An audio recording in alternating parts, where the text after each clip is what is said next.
Hey everyone, today I just want to show you my 128,000 per hour basalt farm.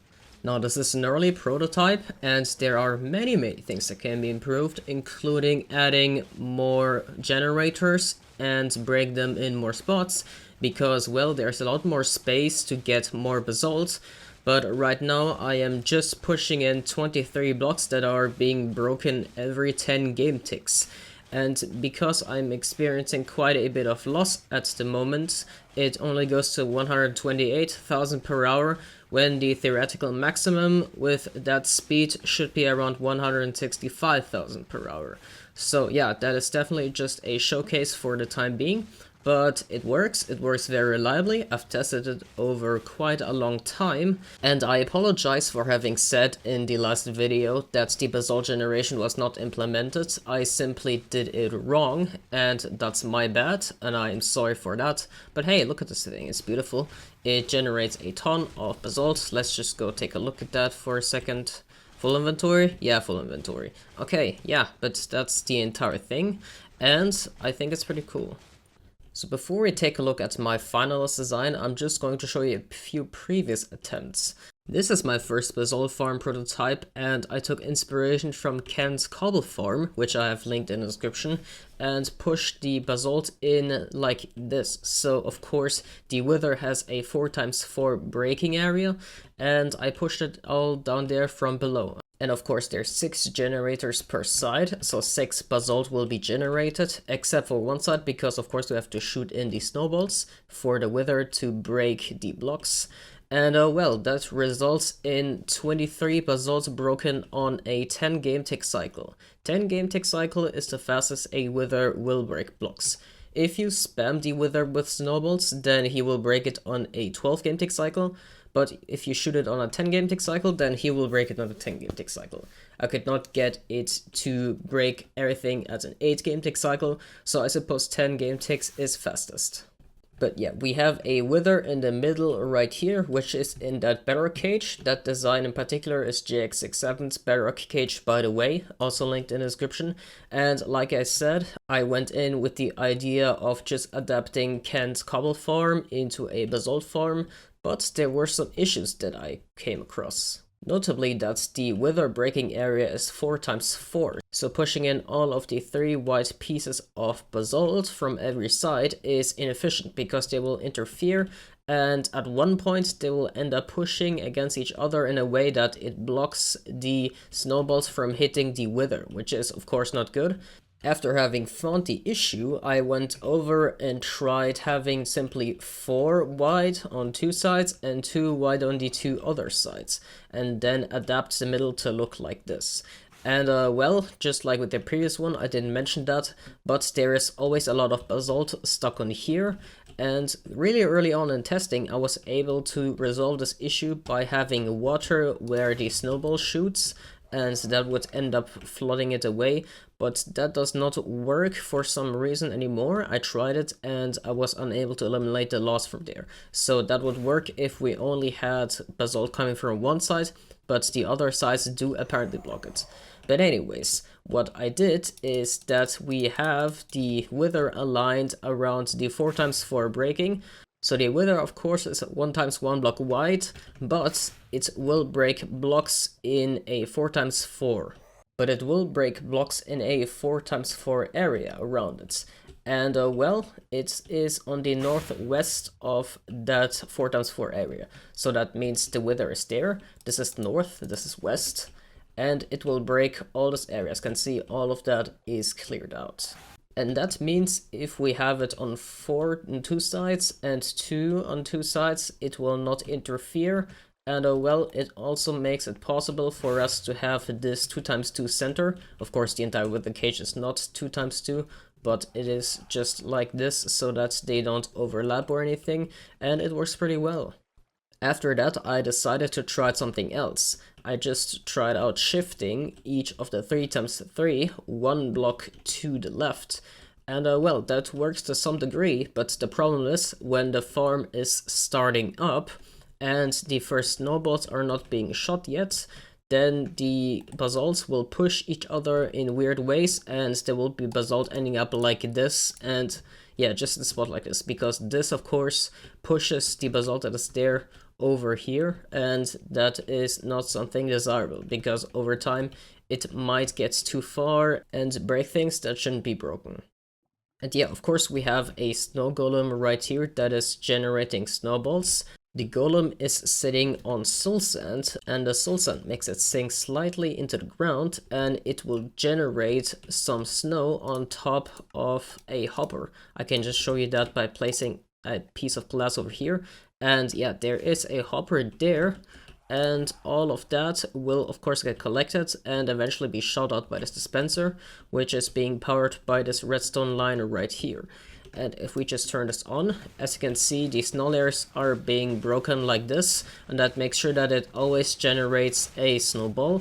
And that way the wither will indeed generate all the basalt. Well, it will break the basalt. If you're wondering why these basalt generator modules work so fast, or why we're not building it in the nether, and that's because, well, we can make lava flow faster in the overworld or any dimension really, by having blocks adjacent to it update. And this is also something we commonly use in gold farms. We update the lava so that it flows faster, and that's also something that we can utilize in the basalt generation.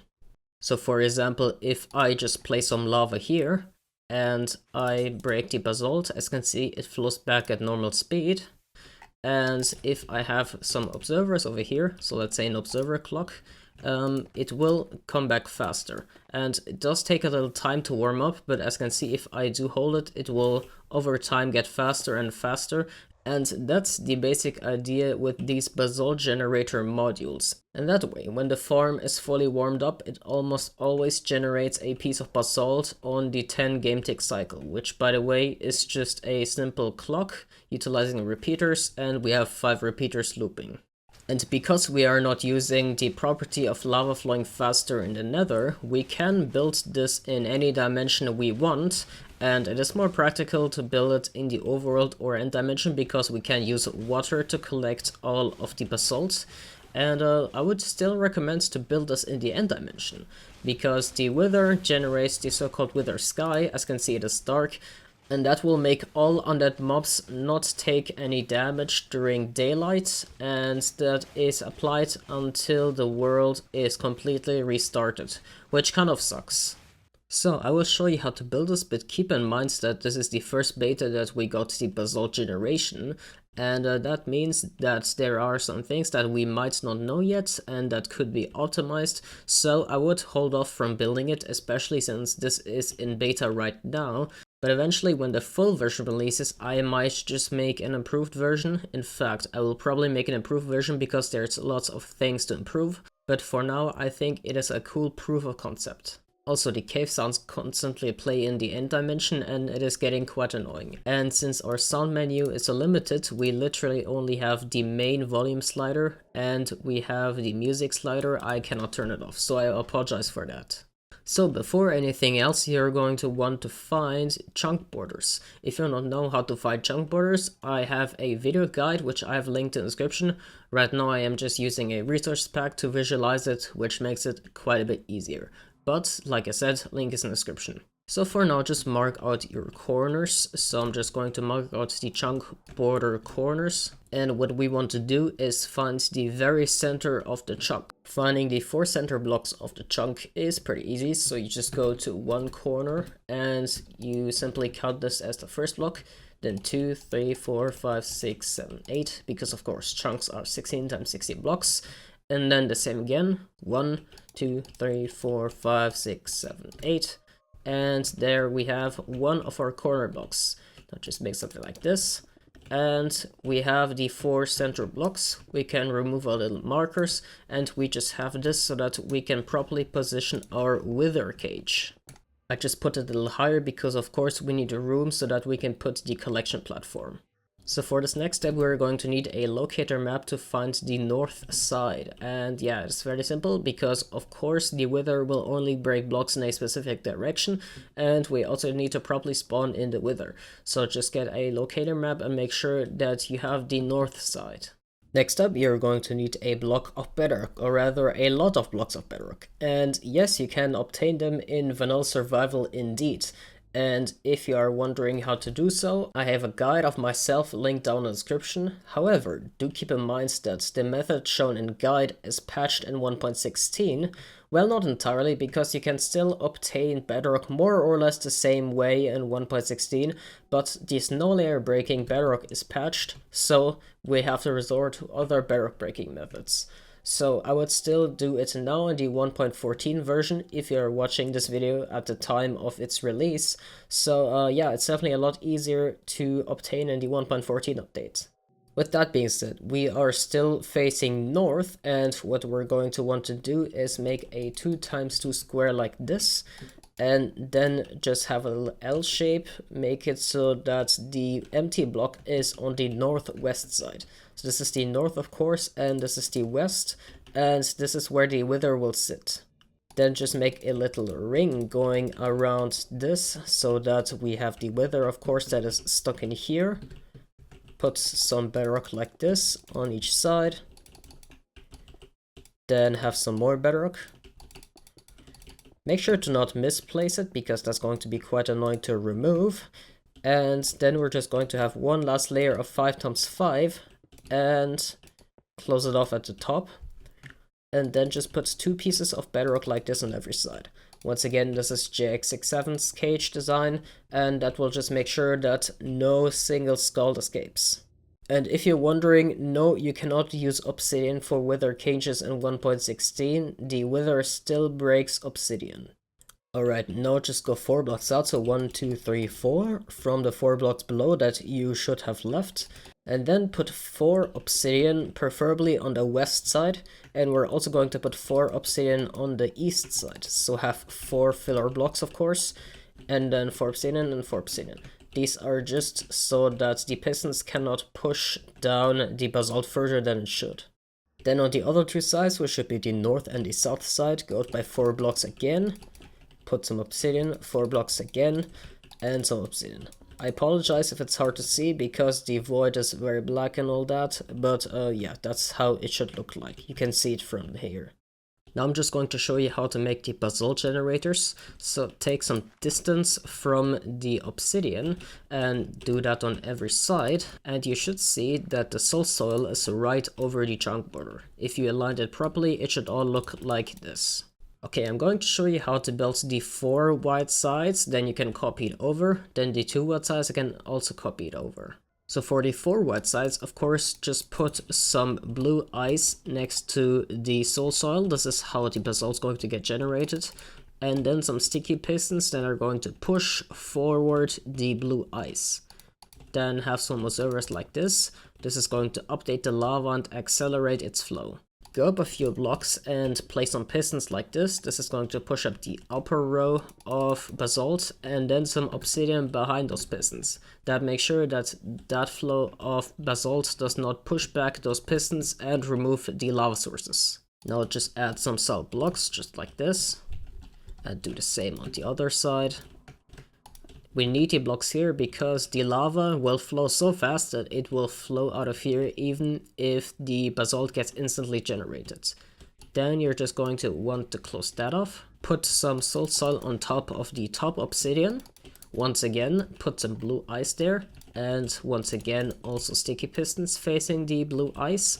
And more observers that is going to update lava. And then you can just have some blocks like this. Some pistons and make them face down. Put some blocks on the sides. And what we're going to do then is repeat the same thing that we did before, which is put some blocks to make sure that nothing spills out. Now I am just going to put lava sources on each of these spots, but you can technically get away with only 1 lava source. Do the same on the top as well, and you will notice that the basalt gets generated in between the salt soil and the blue ice. Towards the bottom have some repeaters, 2 repeaters on 2 ticks, and then have some redstone dust like this. Some more redstone dust. Place one block and remove those two blocks. That is very important, so that the redstone can go up and that this observer does not power anything, because those are only there to update the lava. And have some more redstone dust, and where the observer is pointing into, have a repeater, because repeaters do not get powered from the underside, unlike dust, of course. And of course have the repeater on 2 ticks, and place some more redstone dust. And then you can take this and flip it and put it on the other side. So now that we have the 4 white sides, I didn't just mirror it, I flipped it 180 degrees on this side. This is what I do, but you could also mirror it. Now we're going to do the 2 white sides. So it's actually pretty much the same, so we're just going to have 2 blue eyes instead of 4. It's basically going to be 2 white instead of 4 white for anything. And we're just going to grab some observers and make a simple observer clock. Then we're going to do the same as before, so just going up a little and have some pistons here, obsidian so that it does not get pushed back, and then some more stone blocks. Put some soul soil on top of the obsidian, blue ice, sticky piston, another observer clock. Then we're just going to have some soul blocks, some more pistons, and we are going to have some more soul blocks on top of here. And then just close this off once again so that nothing flows out where it shouldn't. Then on the left side of the thing, once again have 2 repeaters on 2 ticks. Get some redstone dust, put it all over there. Remove that, soul block, make it go up. Repeater on 2 ticks, and then just go like this over there. And place in some lava sources. Once again, you can get away with 1 lava source, but I'm going to put 4 anyway. And just build the same thing on the other side, although I'm going to flip it and not mirror it. So now that we have this thing built up on all 4 sides, we are going to go to one of the 4 white sides and install our system to properly aggro the wither. You're going to want to go to the west side, and you can easily recognize that by the fact that this spot should be open. And when you are on the west side over here, and you are perfectly aligned with the open spot, we're just going to knock out this piston, and replace with a soul block, and put the dust back on top. And we're also going to remove the piston over here, and remove all of the components, basically all the way over here, and remove all the components that would do whatever they should do. But we don't want that, so we're just going to replace that all with just solid blocks. And then what we can do in advance is just go right here, knock out this block, and get a normal piston. And we are going to place it connected to this redstone dust right here. And that way it is going to face down. Get a dispenser, place it right next to this salt block, it will get powered by it. And then have 3 hoppers like this. Now what we want to do is get some soul sand, not soul soil. That way the golem will be able to sink right here slightly into this block and generate snow layers on the hopper. Now get some salt blocks, a glass pane and the materials to generate a golem, and make a little shape like this. That way we can spawn in the golem and it will not escape. Because we haven't spawned in the wither yet, it won't go crazy and try to attack it, and we can just push it into there. And it should generate a snow layer right on top of this hopper right there, which is exactly what we want. It will end up going all into this dispenser. Taking a look from the west side, which is where the snow golem is positioned, we're going to choose either this corner or this corner to have our toggle. I'm just going to choose the southwest corner to have our toggle, and we're just going to connect these 2 sides up by having some salt blocks. And then pretty self-explanatory, you're also going to connect this side to this side and this side to this side. Don't finish it off right there, we don't need that. Alright, get a bunch of repeaters, place 2 right here, and that is just going to make sure that the signal strength is properly strong. And what we're going to do then is have 4 repeaters on 1 tick, some redstone dust, and 1 final repeater. That makes sure that there is the proper delay, which is 5 redstone ticks or 10 game ticks. That is also the rate at which our clock runs, and that's why we need this, so that they all fire basalt at the same time. Do the same on this side, have 4 repeaters on 1 tick, some redstone dust, and 1 repeater on 1 tick on the end. Now we can just go to this side over here and go out by 2. then make it 3 long, and go back in. And what we're going to do here is have 1 repeater, dust 3 repeaters, remove that block, and have another repeater, all on 1 tick by the way. And what we're going to do then is have 2 sticky pistons, 1 observer facing up, make sure the red dot is facing upwards, 1 solid block, 1 redstone dust, and a lever, and some redstone dust, and that is almost the entire thing. Just remove those blocks on the underside because you are not going to need them. And what we're going to do now is spawn in the wither. You can grab yourself some soul sand or soul soil, it doesn't really matter for spawning in the wither. What however does matter is on which side you spawn the wither. Now make absolutely sure that you're spawning him in on the west side. The west side should be the side where the snow golem is. You're just going to go right here and make a little T shape. So make sure that the 2 middle ones align with the hoppers. And then we are going to have some wither heads. And as you can see, that should properly spawn into the middle. The golem took a little damage from the hit, but that's not really a problem. If he dies, then just apply the same method we used before to get him in there. So that is the farm working. It's still in its warm-up phase because, like I said, this farm does need a little time to warm up before it can produce as many basalt as it needs to generate 128,000 per hour, but that's pretty much the farm itself. If you want to add a collection system, basically just have a little platform and have some water. It's really not anything super hard, and yeah, this does generate quite a lot of basalt, so make sure you have a properly sized storage system. So that's all for this basalt farm. Like I said, pretty much still a prototype at this point. There will be a lot better versions in the future, not just for me, probably from other people as well. But yeah, for the time being, I think it's just pretty cool to see how we can achieve these basalt farms. So thanks for watching, make sure to subscribe because I have a lot more cool stuff on my channel just like this. And well, I'm sure that you will appreciate it. That being said, bye!